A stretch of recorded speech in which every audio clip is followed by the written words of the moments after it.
그 주와 함께 나 죽었으니 그 주와 함께 나 살았도다. 영광의 그 빛이 비치도록 언제나 주만 바라봅니다. 여러분 안녕하십니까? 커맨식 월드미션 김요한 선교사입니다. 오늘 아침에도 성령의 감동과 성령의 역사를 기다리면서 그리스도의 십자가의 도를 붙잡습니다. 성령은 십자가는 성령으로 인도하신다는 사실을 우리는 잘 알고 있기에 오늘 아침에 이 찬송으로 하루를 시작합니다.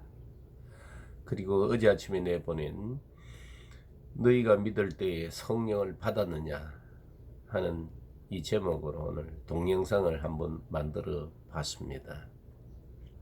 이르되 너희가 믿을 때에 성령을 받았느냐, 이르되 아니라 우리는 성령이 계심도 듣지 못하였노라. 사도행전 19장 2절의 말씀입니다. 우리는 성령이 계심도 듣지 못하였노라. 이게 바로 아볼로라는 복음 전도자가 지나간 에베소의 그 몇 제자들의 고백입니다. 어쩌면은 제가 처음 신앙생활했을 때와 흡사한 그런 상태인 것 같습니다. 저는 예수를 믿으라, 그 피를 믿으라, 십자가를 믿으라, 열심을 품으라, 뒤돌아보지 마라, 주를 사랑하라, 죽도록 충성하라. 그리하면은 성전 곧 교회지요, 기둥과 같은 일꾼이 되게 하리라. 가진 보물을 하늘에 쌓아두라. 그리하면 그날에 가서 큰 상급을 받을 것이라. 이런 설교를 귀에 못이 박히도록 들은 것 같습니다. 성경은 오순절 날에 한번 임하시고 난 다음에 그 다음부터는 성령의 역사가 없는 것 같은 그런 뉘앙스를 두는 그런 신학과 그런 설교를 많이 들었습니다. 그래서 오직 예수, 아니면은 오직 재림 예수, 굳게 믿고 붙잡아라, 이런 설교를 반복해서 들은 것 같습니다. 그러다가 성령 운동하는 그런 교회의 모습을 보고 깜짝 놀란 적이 있습니다. 그러나 그게 분명히 초자연적이고 신기한 능력인 것은 분명하지만은 성경과 일치하지 않는 모습이기 때문에 멀찍이 서서 그들의 모습을 관망하고 있었습니다. 그러던 중에 어떤 교단은 그런 어떤 성령의 그 역사의 그 나타난 폐단으로 인해서 성령에 대한 강의를 하는 교수를 그만 본국으로 추방해버리는 그러한 사건도 있었던 걸로 기억하고 있습니다. 그런 교단이나 그런 교회를 분류하자면은 치성적 경건이죠. 결국 갈라디아 교회와 같은 교단이라고 보면 되겠습니다. 거기에 비하여 성령 운동한답시고 은사를 내세우면서 입에 거품을 물고 개굴개굴하는 교회는 감성적 열광주의, 곧 고린도 교회와 같은 그러한 수준으로 보면은 좋을 것 같습니다. 성령은 오순절 날에나 강림하시지, 지금 오직 말씀만 믿고 그 말씀대로 순종하는 논리를 펴다가 마침 성령운동이 고린도 교회와 같이 그 성령이 나타나시면 은사만 자랑하고 결국 신앙의 그 목표가 세속적인 욕구를 충족하는 그 저등한 모습을 보임으로 말미암아 그게 그만 성령의 역사의 전부인 줄 알고 교단마다 성령 운동을 단속하고 말았습니다. 어쩌면 지금도 성령 운동이라고 하면은 은사 운동과 같이 보는 사람들이 많을 것입니다. 사실 그건 성령의 역사를 가리우는 마귀의 술수가 아닐 수가 없죠. 구원이란 에덴에서 쫓겨난 인간들을 예수 그리스도께서 이 땅에 오셔서 죽으시고 다시 사심으로 죄와 사망에서 건져서 아버지의 사랑의 나라를 옮기시고 그 안에서 영원한 생명을 얻고 하나님의 형상을 회복하여 영원한 나라로 이끄시는 것이 아니겠습니까? 이 모든 과정의 구원은 예수 그리스도의 대속의 은총이 아니면 아무것도 이루어지지 않습니다.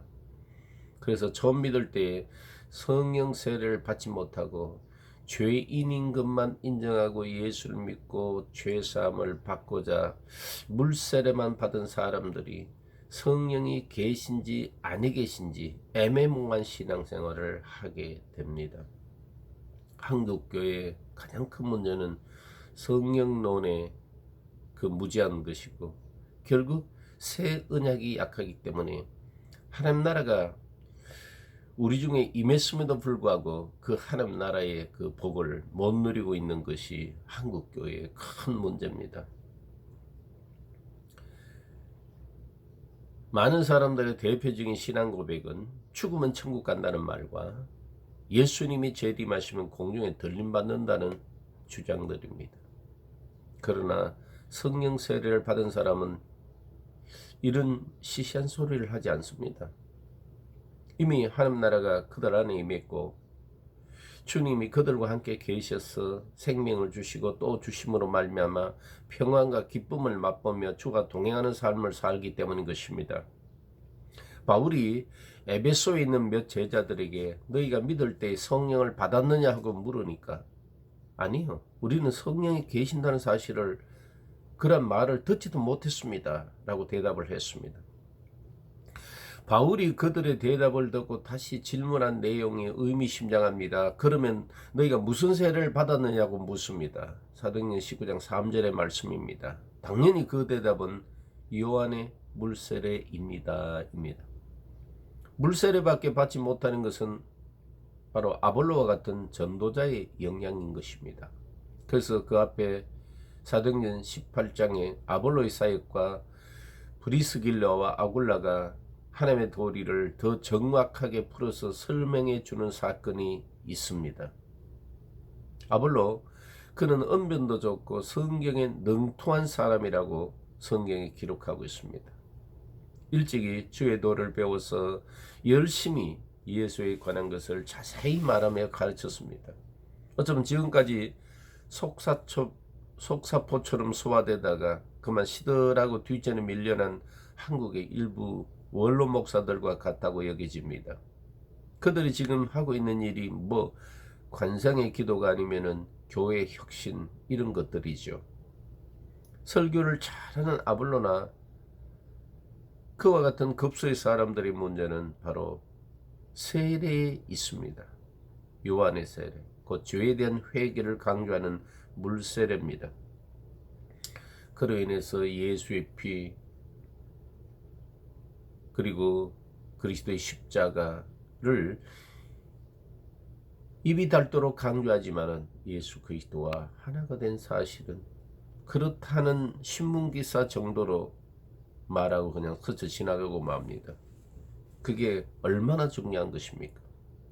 성령으로 말미암아 그리스도와 한 떡이 되고 한 몸이 되고 한 영이 되어서 이제 그 영생 안에서 하늘의 신령한 은사를 받아서 하나님의 형상을 회복하여 하나님께 더 가까이 가는, 그리고 그 앞에서 경배와 찬양을 드리는 이 구원이 얼마나 대단한데 요한의 물세례만 알고 그리스도와 한 몸이 되는 성령 세례를 모른다는 것은 이건 정말 엄청난 불행인 것입니다.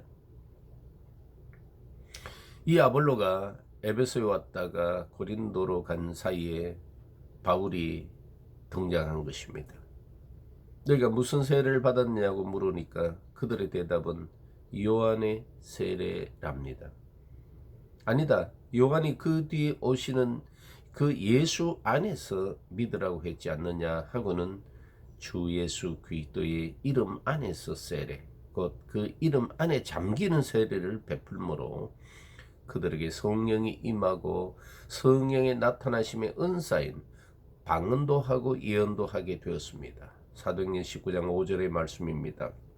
은사 곧 성령의 나타나시면 그리스도께서 그 안에 임하셨다는 외적인 표식이지요.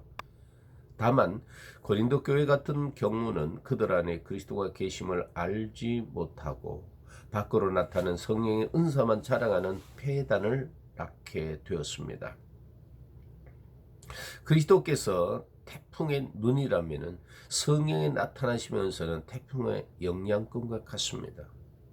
기상청은 태풍의 눈의 움직임을 예의주시하고 사람들은 태풍의 영향권을 살피게 됩니다. 이와 같이 하나님은 그리스도 안에 베푸시는 영생이란 은사를 귀하게 보시는데 사람들은 성령의 나타나심으로 역사하는 표적과 기사에 흥분하고 있는 것입니다. 그런데 그리스도와 성령은 언제나 불가분리의 관계입니다. 아니 삼위 하나님이 구약이든 신약이든 언제 어디서나 함께 일하십니다. 구약은 아들이 아버지 안에서 성령으로 일하시고 또 아들로 이 땅에 오셨을 때는 아버지가 그 안에서 또 성령으로 일하시고 지금은 성령 안에서 아버지와 아들이 함께 일을 하시는 것입니다. 제가 어디 갔을 때 그 사람 구두 신고 왔었어 하고 묻는 것과 같이 너희가 믿을 때에 성령을 받았느냐 하는 질문은 사실은 굉장히 우스꽝스러운 질문입니다. 그러나 아볼로와 같이 언변이 좋고 성경 공부를 많이 한 말꾼들이 하나님의 계시를 받지 못한 상태에서 겨우 죄사함에 그 요한의 세례만 알므로 3일 후에 그리스도께까지 따라가지 못하여 그리스도와 하나가 되는 성령 세례를 받지 못함으로 말씀을 들을 때는 자신이 맞는 것 같지만 그걸로 자신의 얼굴을 보고 잊어버린 것 같이 금방 머리가 텅텅 비고 맙니다. 바울은 생전에 예수를 만난 분이 아닙니다. 십자가에 죽으시고 다시 사신 부활의 그리스도를 만난 분입니다. 그러므로 율법 아래 있는 요한의 세례를 주는 것이 아니라 생명을 주신 그리스도 안에 잠기는 성령 세례를 베풀 수 있는 것입니다. 성령이 말씀하시고자 하는 요지는 성령 운동을 따로 하라 이 말은 아닙니다. 그리스도를 주로 믿고 영접할 때에 성령도 함께 임하신다는 사실을 알게 하는 복음을 전하라는 말이죠. 성령이 아니고는 예수 그리스도를 나의 구주라고 부르지 못하고 성령이 아니고는 중생의 시선과 새롭게 하심도 다 헛말이 됩니다. 성령이 아니고는 우리의 구원의 인을 치시고 보증한 그런 존재도 없고 성령이 아니고는 그리스도 안에 있는 의와 평강과 희락의 하나님 나라도 맛볼 수 없습니다. 그래서 사도행전은 요한의 세례만 알고 예수를 열심히 믿고 전파하는 아볼로와 같은 경량급 선수들의 교회 성장의 교과서가 아닙니다. 베드로나 바울과 같이 죄인인 인간들이 회개하고 예수 그리스도 이름 안에 잠겨서 세례를 받고 죄사함과 더불어 성령을 받아 이 악한 세대에서 구원을 받는 성령의 역사가 일어나는 생생한 현장을 기록한 역사의 책입니다. 사도행전 2장 38절에 서 40절을 여러분 참조해 주시기 바랍니다. 성령의 세례를 받은 사람은 다윗처럼 비록 육체는 이 악한 세대에 신음하고 있지만 성령 안에서 하나님 보좌에 앉아서 우리를 위해 중보 기도를 하시는 주님을 바라보며 그분의 대속의 은총을 따라 그분께 올라가고 또 올라가며 그의 나라와 그의 의를 구하면서 살아가는 것입니다. 거기에 의가 있고 거기에 평화가 있고 거기에 권능이 있고 거기에 경배와 찬양이 있습니다. 거기에서 빛들의 아버지로부터 내려온 가장 좋은 은사를 받고 생명의 풍성함과 넘치는 사랑을 받고 사랑을 하게 되는 것입니다. 그 어디나 하늘나라고 찬양할 수밖에 없는 구원의 복인 것입니다. 그렇게 살다가 어느 날 주께서 부르시면 주께서 오라 하시면 내 고향 찾아가리. 아이들이 운동장에서 놀다가 날이 저물어 어머니가 부르는 소리에 손을 툴툴 들고 일어나서 집으로 돌아가듯이 이 세상을 떠나 아버지께로 돌아가는 거지요 뭐. 할렐루야. 오늘은 여기까지만 하겠습니다. 여러분 감사합니다.